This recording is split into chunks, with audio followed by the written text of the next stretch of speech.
Love or immigration? 2. I don't want an elaborate wedding. Farah folded her arms, moving to the far side of her office. Her brother was being impossible. How could there even be time to arrange one? Farah, you're not listening to me. I'm listening, she said sharply. I just don't happen to like what I'm hearing. A reception at the Four Seasons isn't so much to ask. But a wedding with guests and this whole thing about wearing a fancy wedding dress is ridiculous. Salman, please, this is getting out of hand. I understand marriage is the best solution, but I didn't realize I'd be forced to endure the mockery of a formal wedding. Salman gestured helplessly. We've got to make this as credible as we can. Apparently you don't understand how important this is, and not just the wedding, either. That's only the first hurdle. You have to make everything appear as though you're madly in love. Nothing less will convince the immigration people.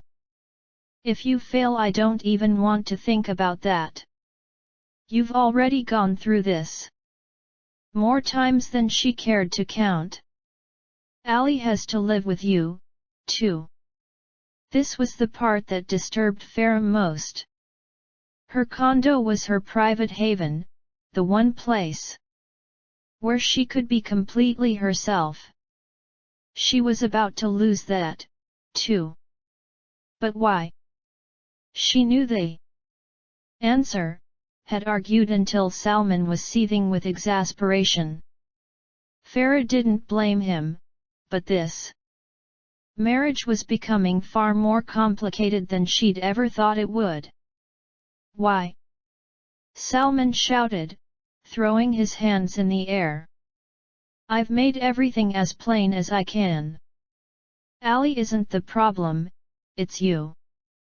What I don't understand, Farah, is why you're being so difficult when we're the ones who stand to benefit from this arrangement. You're making Ali sound like a saint for marrying me. She frowned. And I don't see you running for the altar. Salman had recently ended yet another brief liaison. He didn't answer right away, which irritated her even more. Let's put it this way, he finally said. Chaudhry Industries is gaining far more from this marriage than Ali ever will. And, he added, my marital status is irrelevant. Farah rolled her eyes at that. I offered to pay him, and very generously, too, she said. You insulted him. The man has his pride, Farah. He isn't doing this for the money. Then why is he going through with it? Salman shrugged. Darned if I know. His words reiterated that Ali wasn't getting any bargain by marrying her. He wants to help his family, Farah reminded her brother. She remembered Ali mentioning a sister and his widowed mother. As the oldest son, Ali would feel responsible for taking care of his family. Farah had promised to do whatever she could to bring both his mother and his sister to the United Pakistan. This marriage provided plenty of incentives for Ali, she told herself, so she didn't need to worry about taking advantage of him. There's more to the man than meets the eye, Salman muttered. I'm convinced he's not interested in monetary gain. When he read over the prenup, he insisted on no stake in the company. We're about to make a fortune because of him, and he wants no part of it. This discussion wasn't doing anything to ease Farah's conscience. I agreed to the marriage, she said, not wanting to stray any farther from the subject than they already had. But no one said anything about a wedding. I thought we'd make an appointment with a justice of the peace and be done with it. She walked over to her desk, opened the old-fashioned appointment book and flipped through the pages. Friday at 4 is open. Farah, Salman returned with a sigh. As I've explained, we've got to make this as real as we can for obvious reasons. I've said Ali can move in with me. To Farah, that was a major concession. She wasn't pleased by it, nor did she feel good about tricking Ali. He'd insisted from the first that their marriage be real. He'd made it known that he intended to sleep with her. He also wanted children. Farah couldn't allow any of that. Ali didn't understand and neither did Salman. Farah was incapable of love, the kind of trusting love a husband and wife shared. That possibility was dead, destroyed by Nasir's treachery. Never again would she put her faith in a man. Ali expected her to be his wife in every way, but soon he'd learn the natia. Soon he'd know for himself how badly he was being cheated. Such deception didn't sit well with Farah, but there was no avoiding it. While Farah admired Ali, she found herself nervous around him. He left her feeling naked. Somehow exposed. He seemed to be able to look into her very soul. That didn't make sense, but she couldn't shake the suspicion that in some uncanny way he knew all there was to know about her. Immigration is going to ask about the wedding, Salman went on. We need proof that what prompted the marriage to Ali was nothing less than earth-shattering love. A hurried-up affair in some judge's chambers won't work. They're going to want evidence of your commitment and devotion to each other. A hurried-up affair at the Four Seasons will convince them of all that, she asked sarcastically. Salman sighed again. It looks better. Now, I suggest you go out and get yourself a fancy wedding dress while I make arrangements with Lubna. We'll deal with the caterers and the photographers. And see to having the invitations hand-delivered. Salman, this is crazy. Farah protested. The idea of dressing up in an elaborate wedding gown, as if she were a loving bride on display, appalled her. Nor was she keen on posing for a series of photographs, like a new wife passionately in love with her husband. It was too much. I can't go through with this, she said evenly.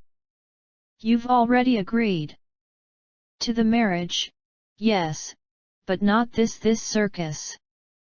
It's becoming a Hollywood production, a show for media attention. A show is what we need if we're going to fool the immigration investigators, Salman argued. And trust me, Farah, this marriage will be investigated. Farah walked over to the window and studied the street several floors below. In a moment of weakness, when her fears had been rampant and she was so deathly afraid of losing Natia, Farah had gone to Ali and agreed to his terms. Even now she didn't understand what had prompted her. She was sick of analyzing it, furious with herself for being so weak. This morning, once her head had cleared, she'd realized it had all been a mistake. But by then Ali had contacted Salman, who'd put everything in motion. Now, it seemed, there was no turning back. Her intercom hummed before Lubna's efficient voice reached out to her. "Mr. Qasim is here. To see you." Farah looked at her brother in sheer panic. She wasn't prepared to deal with Ali just yet. They hadn't spoken since she'd consented to the marriage. "Farah," Salman prompted when she didn't respond. "Send him in," Farah instructed her assistant, steeling herself for the confrontation. No sooner had the words left her mouth than the door leading to her office opened. Ali walked in and his dark eyes shone brightly as he gazed over at her. A slow, seductive smile appeared on his lips. "Good afternoon." Ali spoke to her brother first, then returned his attention to her. "Farah." "Ali," she said briskly, surprised by how defensive she sounded. He didn't seem perturbed by her lack of welcome. Last night she'd agreed to become his wife, accepting the stipulations he'd set. She'd been overwrought with anxiety, frightened and lost. Yet no matter how hard she argued with herself, Farah wouldn't change her mind unless Ali wanted out. She was a woman of honor, a woman of her word. She knew he was the same way. "I was just clearing the wedding arrangements with Farah," Salman explained. Ali's eyes refused to leave her. She felt her face heat and wished with everything in her that she could escape. "I'd like some time alone with my fiancé," Ali said. Farah sent Salman a pleading glance, not wanting him to leave her.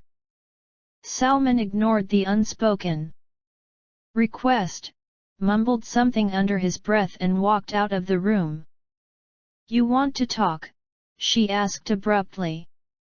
She rubbed her palms and walked away from him. Her shoulders felt stiff and her legs heavy. "You're nervous." "Nervous? Terrified? Afraid?" None of those words adequately described what Farah was experiencing. The situation had an eerie, unreal quality that she couldn't shake.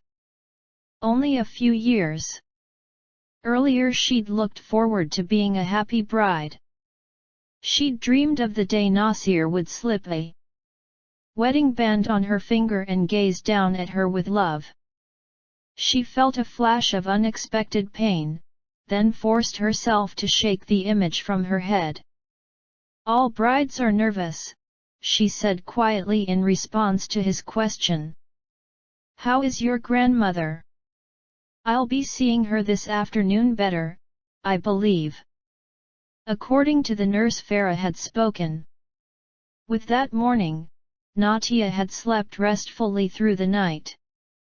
But that had been after Salman had spoken to her and said Farah would be marrying Ali Qasim. Her grandmother had only met Ali once, and that had been recently. He'd obviously made quite an impression, because his name had cropped up with alarming frequency ever since. "Do you wish to cancel the wedding?" Ali probed.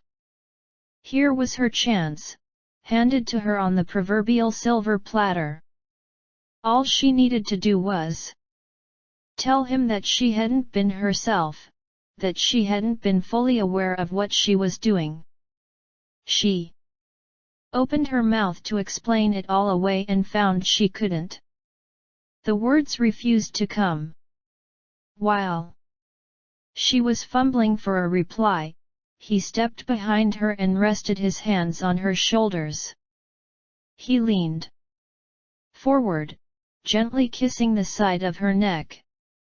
Farah froze. It was the first time a man had touched her since Nasir. She couldn't move, couldn't breathe. Ali didn't seem to notice.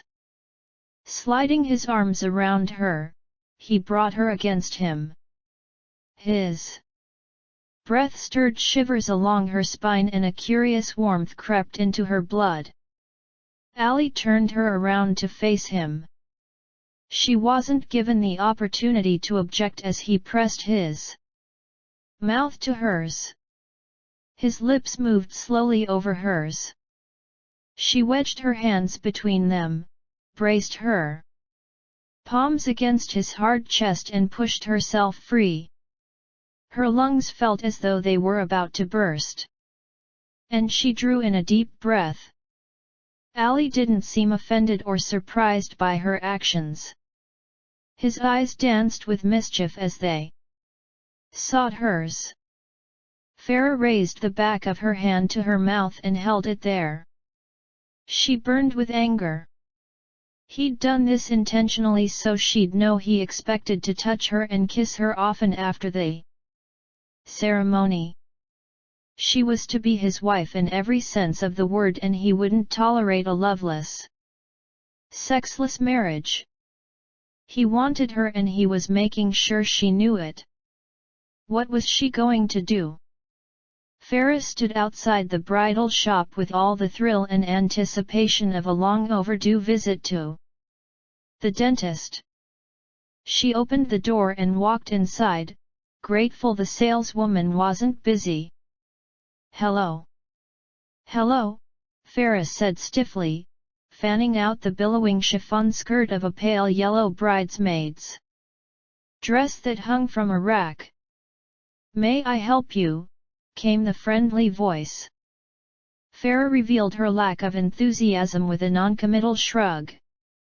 "I need a wedding dress for this Friday afternoon." The shopkeeper was petite, hardly more than 5 feet tall with soft brown hair. The woman was a dreamer, Farah could see it in her eyes. She, too, had once worn that same look of innocence. "The wedding is this Friday."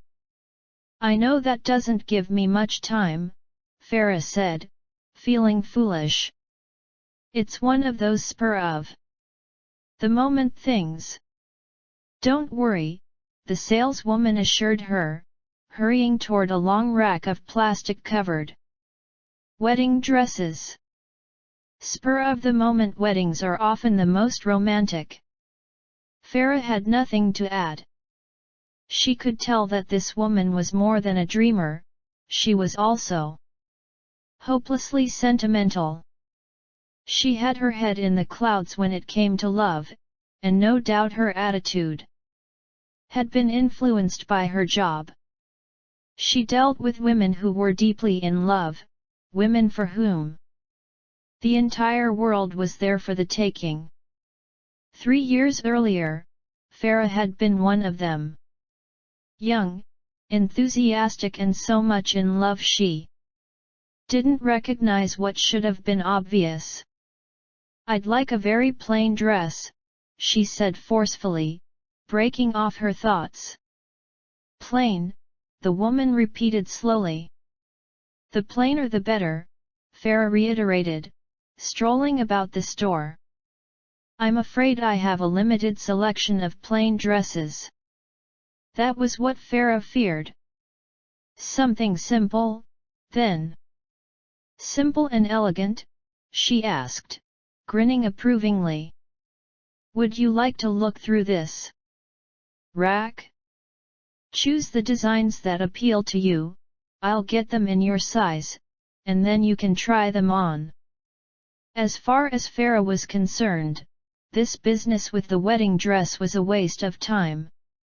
She wanted it to be over and done with so she could head for the hospital and visit Natia. The saleswoman led her to the appropriate display of gowns. Farah shuffled through them quickly, making 2 selections. Neither dress really appealed to her. "I'll try on these 2, Farah said. The woman made no comment as she went into the back room and returned a few minutes later with the 2 dresses in the correct size. She took them into the dressing room and placed them on the hook. Farah obediently followed her inside. She undressed and slipped into the first dress. It was just as the saleswoman had promised. Simple and elegant. A straight skirt made of silk, a beaded yoke and cuffs. It looked fine, Farah supposed. No, the shop owner said with certainty. This one doesn't suit you. It looks. No, the woman repeated. Don't even bother to try on the next dress. It wouldn't suit you either. Please, I don't have a lot of time. The dress is one of the most important aspects of your wedding. Every bride deserves to feel beautiful on her special day. Farah didn't know why she felt like crying, but she did. Buckets of tears welled up inside her. She was grateful the woman didn't seem to notice. Brides deserved a whole lot more than feeling beautiful, they deserved to marry a man they loved. A man who loved them, too. Wait here, she instructed. She left the changing area and came back a moment later carrying a lovely ornate dress. The silk gown with pearls and sequins was anything but simple. Rarely had Farah seen a dress as intricate as this. Try it on, she said when Farah hesitated. I don't think I should. Nonsense. This dress was designed for someone with your body type. It's perfect. It arrived this afternoon, almost as though I'd sent away for it with you in mind. I don't know, Farah murmured. The woman held up the gown for her inspection. It was lovely. 10 times more elaborate than the one she'd tried on earlier. 10 times more beautiful, too. It was the kind of dress a woman in love would choose, knowing her groom would treasure its beauty. Would treasure her beauty. A groom who'd cherish her devotion all his life. It was the style of dress she would have worn for Nasir before she learned of his betrayal. Before she'd learned what a fool she'd been. She wanted to argue, but one look convinced her that the woman would hear none of it. Not exactly sure why she'd allowed this stranger to dictate her actions, Farah put on the dress. The silk and taffeta rustled as it slid effortlessly over her hips. She kept her eyes lowered as she turned around and the shopkeeper fastened the small pearl closures down her back. Farah felt strangely reluctant to look into a mirror, almost fearing her own reflection. When she did raise her eyes to the glass, she was startled at the beautiful young woman who gazed back at her. It took her a wild second to realize it was herself. Gone were the lines that told of the bitterness and disappointment she'd carried with her since her father's death. The cool, disinterested look in her eyes had warmed. The calculating side of her personality faded, replaced by the woman she'd been before she'd fallen in love with Nasir. Nasir. Open, trusting, naive, too young for her years. Unable to look at herself any longer, Farah dragged her eyes away from the graceful reflection of the woman she'd once been. The woman Nasir's deception had destroyed. It's perfect, the saleswoman was saying with a sigh of appreciation. Just perfect. It's as if the dress was meant for you. Farah opened her mouth to contradict the woman, but before she could voice her objection she looked at the mirror one last time. A few days earlier she'd caught a stormy glimpse of herself reflected in her office window.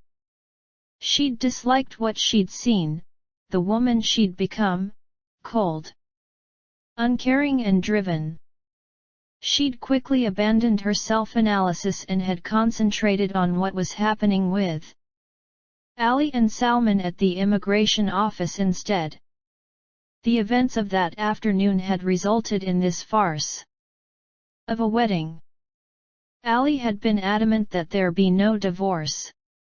Farah had agreed to those terms, but not in the spirit he'd intended. If it weren't for these particular circumstances, Farah doubted she would ever have married. This would be her only wedding, her one chance to wear such a beautiful gown. "I'll take it," she said, calling herself a fool even as she spoke. "Somehow I knew you would." The saleswoman grinned broadly. It took an additional 20 minutes, while the dress was wrapped up and the bill paid, before Farah was able to leave the shop. Nervously she glanced at her watch as she headed toward her parked car. She was already late and knew Natia would be worried. As often as she'd visited hospitals, Farah could never accustom herself to the antiseptic smell. She rushed down the polished hallway to the wing that housed her grandmother. She hated the thought of Natia being here, away from her comfortable home and the pictures she loved and kept close to her side. Natia had tried repeatedly to prepare Farah for her death, but Farah refused to listen, refused to accept life without her adored grandmother. Checking in at the nurse's station, Farah was left to wait until Rashi, the head nurse, returned. A striking arrangement of red, blue, yellow, and white flowers overfilled an inverted straw hat on a corner of the long counter. Farah admired it as she stood there. A few minutes later, Rashi was back and Farah was ushered to Natia's side. "Good afternoon," Farah whispered. She couldn't tell if Natia was sleeping or simply resting her eyes. Her grandmother seemed to be doing more of both lately. There were various tubes and pieces of equipment attached to Natia's body, monitoring her heart and administering drugs intravenously. Farah looked down on this woman she loved so much and had to force back her growing sense of alarm. It seemed to ring in her ears, announcing that the time was fast approaching when Natia would no longer be with her. The older woman's eyes gradually drifted open. "Farah, my dear, I'm so glad you're here. Come. Sit with me." Farah pulled up a chair and sat next to the high hospital bed. "How are you feeling?" Natia gestured weakly with her hand. "That's not important now. Tell me about you and Ali. How I've prayed for this day. How I've hoped you'd learn to love again. The wedding's on Friday afternoon." Farah half suspected her grandmother would find the timing suspicious, but instead Natia smiled tenderly and a faraway look came into her tired eyes. "Friday, it's a good thing you won't have a long engagement, because I doubt I'll last more than a week or two." "Grandma, please don't say that. You're going to be around for years and years." The weary smile didn't waver. "I won't see my great-grandchildren." Farah wanted to argue with her, but she couldn't. There'd never be children for her and Ali. Because there would never be a real marriage. She suffered a slight twinge of guilt but pushed it aside. As a luxury she couldn't afford. "I'm sorry I'm late but I was trying on wedding dresses," Farah explained, injecting some enthusiasm into her voice. She was mildly surprised at how little effort it required to sound excited about the dress she'd bought at the bridal shop. She described it in detail and was pleased at the way her grandmother's eyes brightened. "You and Ally will come see me after the ceremony, won't you?" "Of course," Farah promised. Natia motioned toward the nurse's station. "He sent me flowers. He's a very thoughtful boy." Rashi carried in the bouquet for me to see. "Did you notice them?" "Who sent you flowers?" "Your Ally. An enchanting arrangement, and such a sweet thing to do." "I like him, Farah." "You've chosen well, my dear." Farah was uncomfortable talking about Ally. He'd been foremost in her thoughts all day and she wanted to escape him, escape the memory of his gentle kiss. "Tell me about your romance. You've been so close-mouthed about it all, yet I knew." Natia's eyes closed slowly and she sighed. With what seemed to be a good deal of effort she opened her eyes again. "He's a special man, that one. Just hearing about you two gladdens my heart." Farah hesitated, not sure what to say. "It all happened rather quickly, almost overnight." "So I gathered." A spark appeared in Natia's eyes. "Oh, how I adore a love story. Tell me more. Before I fall back asleep." Ollie's green card was about to expire. Keeping everything as close to the T Natia as possible made this much easier. "His green card," Natia repeated. "Of course, I'd forgotten. He was going to have to return to Iraq. And you realized you couldn't let that happen, didn't you?"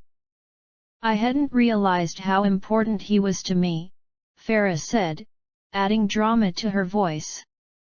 "Salman did everything he could to persuade the immigration people to let Ally stay, but nothing he said convinced them.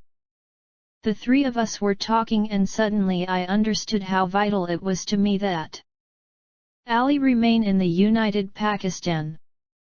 I don't think I could bear to go on without him." This was a stretch, but Farah knew what a romantic her grandmother was. If she was exaggerating the Natia just a little, it was a small price to pay to satisfy Natia. "Farah, my sweet child." Her grandmother's delicate hand reached for Farah's and she squeezed her fingers. "I always trusted that in time you'd open your heart to love again. It took a special man like Ally. Be happy, my child. Promise me you won't let go until you've found your joy." Farah wasn't sure she understood Natia's words.